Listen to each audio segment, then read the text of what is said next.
What is up, guys? I am Blaine. This is The Burning Ground, and this is also my weekly show about wrestling.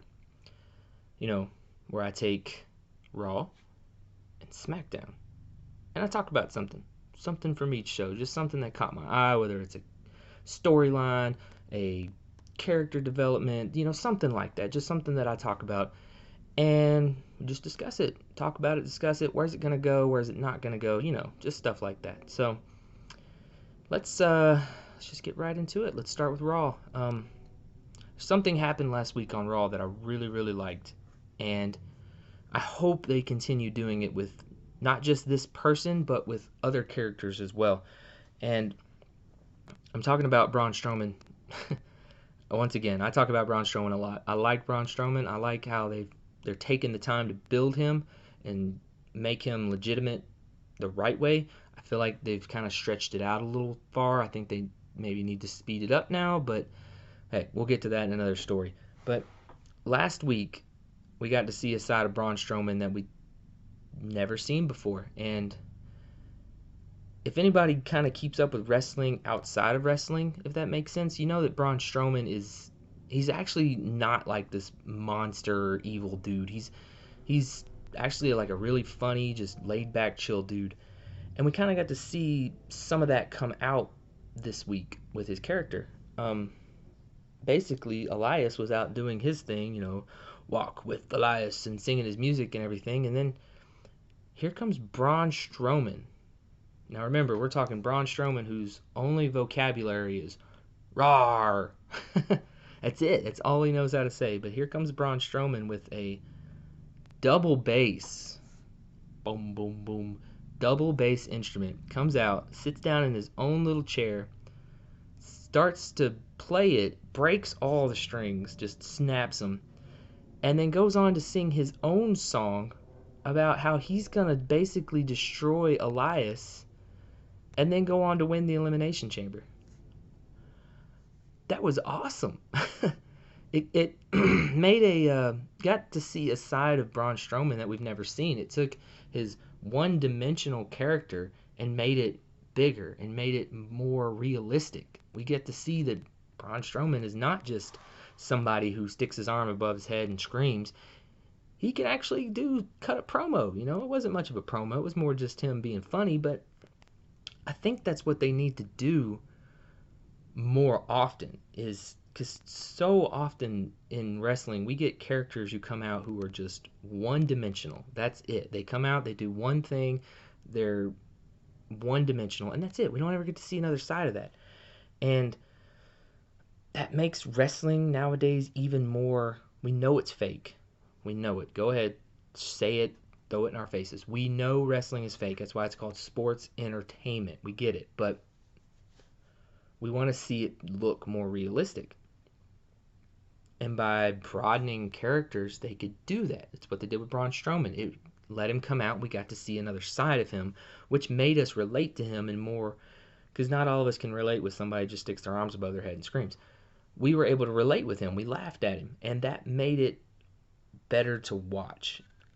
And I think that's the direction that Kayfabe needs to go. If anyone doesn't know what Kayfabe is, that's basically the fact that wrestling is fake. Back in the day, Kayfabe was if two wrestlers were feuding on TV, you would not see them hanging out being buddy-buddy off camera. If you did, that was, a mistake. Whatever happens on TV, Kayfabe was meant to keep that going in our minds.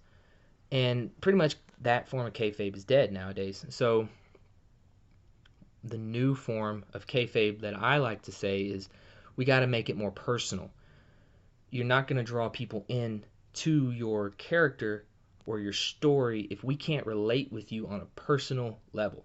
Take, for instance, Survivor Series last year. You had The Miz. Was it Survivor Series? Yes. You had The Miz and Baron Corbin. We're going to feud. Baron Corbin was U.S. champion. Miz was Intercontinental champion. Now, these two never really had a feud before that I can remember. I can't even remember much of them ever even talking to each other. So how are we supposed to believe that these two are going to go at each other and have a legitimate reason other than just I'm the better champion.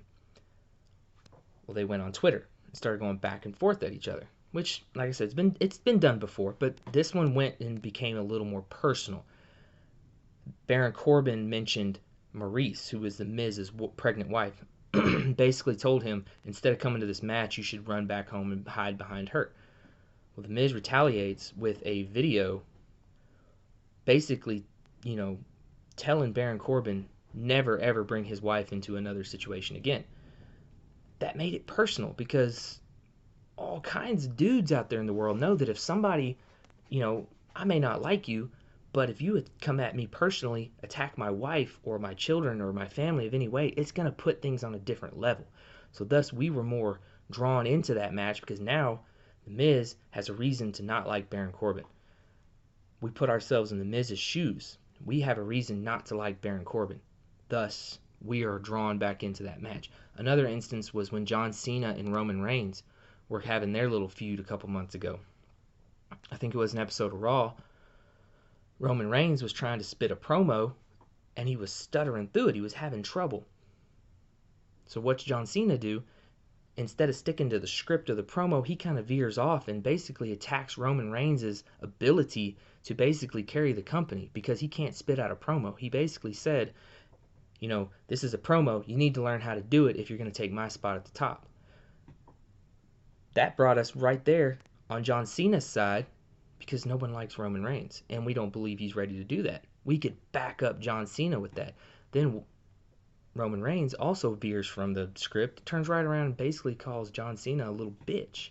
Excuse my language, but now that puts us on Roman Reigns' side because not very many people like John Cena these days either, but they made it more personal. They attacked each other's personal aspects of the company instead of sticking to a script and trying to draw us into something that we could care less about.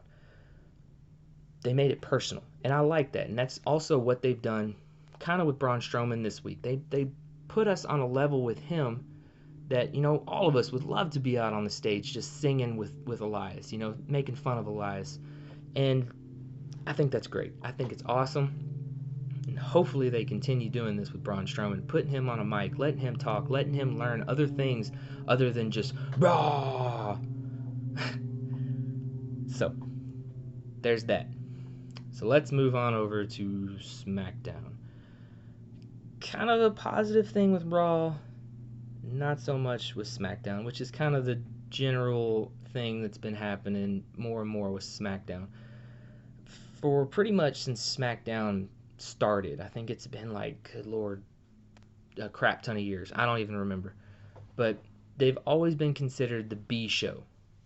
They're not up there with Raw. They're always in Raw's shadow. Basically, people tune in to watch Raw and then kind of tune in to watch SmackDown. That's why Raw is getting anniversary shows every 5 years. SmackDown's been around over 10 years. I think they're pushing 15, but you don't hear them coming out saying, oh, SmackDown's been on for blah, blah, blah years, blah, blah, blah, like they do with Raw, because SmackDown's just kind of there to fill a space, in my opinion. And nowadays, it doesn't help their cause very much that pretty much a lot of the stuff that Raw is doing, SmackDown is turning around the very next night and doing almost the exact same thing. For instance, last year, Paige came back. She came back. She'd been injured. She brought 2 girls from NXT with her. They made this group. I don't remember what they call it. Absolution, I think. And basically went on a tear. They were beating up all the women on the Raw roster, just establishing dominance as a strong woman team. What does SmackDown do? I think it was the very next night or maybe even the next week. They debut their own group of 3 women who are strong and dominant and beating up all the other women on SmackDown and blah, blah, blah, blah, blah. It's the exact same story, the exact same thing. Why? They could have given that group to only SmackDown and let them have it and then let Paige come back on her own.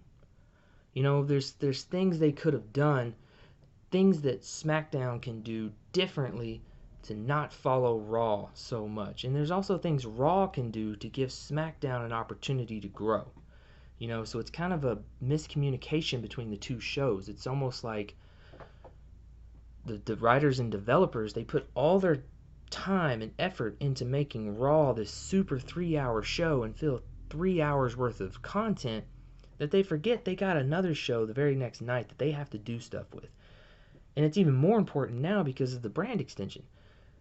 Okay, cool. Raw and SmackDown you could copy each other because you had the same wrestlers going from Raw the very next night to SmackDown. You can't do that anymore. Now you have wrestlers on SmackDown who need the time. It's the land of opportunity is what they call it. They need to be able to grow, and that's what SmackDown is supposed to be used for. They can't do that if nobody wants to watch because pretty much they're seeing the same thing twice. Take, for instance, it's not just a matter of directly copying like they did with Absolution and Riot Squad. It's also concepts. Like, for instance, just recently, SmackDown or Raw, they have the Elimination Chamber coming up. They threw this huge thing out there and added a 7th person to the Elimination Chamber. Never heard of before. Never happened. Completely changed that matchup. Made it, huge, whatever. So what does SmackDown do with their pay-per-view that's coming up, their main event? Well, it was originally a triple threat, but hey, let's throw 2 more wrestlers in there just because. 2 wrestlers not even involved. Because you know what? Raw did something big with their main event. We got to do something big with our main event. And it's things like that I'm talking about. Maybe not directly copying, but trying to stay on the same level.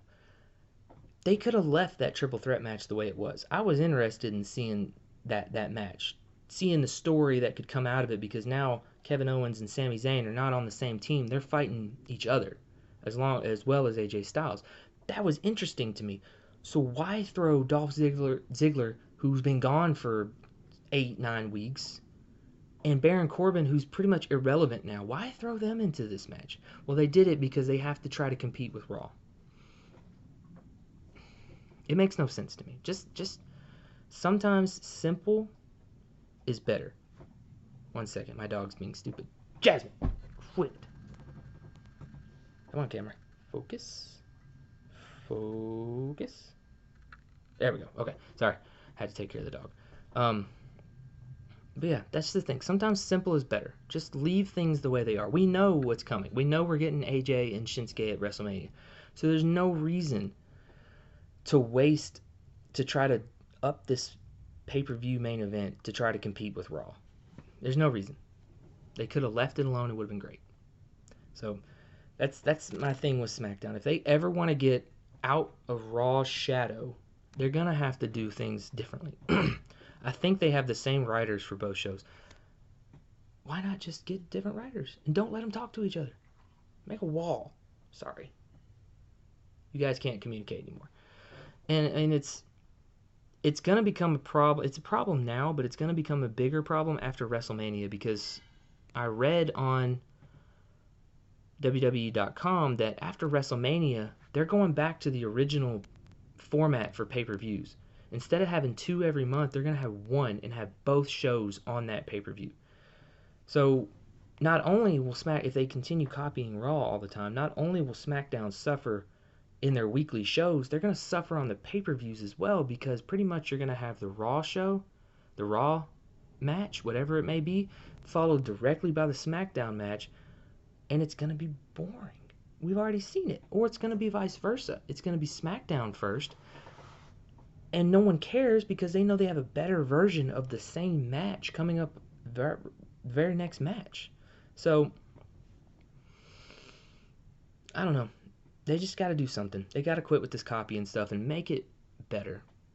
Because I've always enjoyed watching SmackDown, but nowadays I don't really look forward to it because I've already seen it on Raw. So, there we go.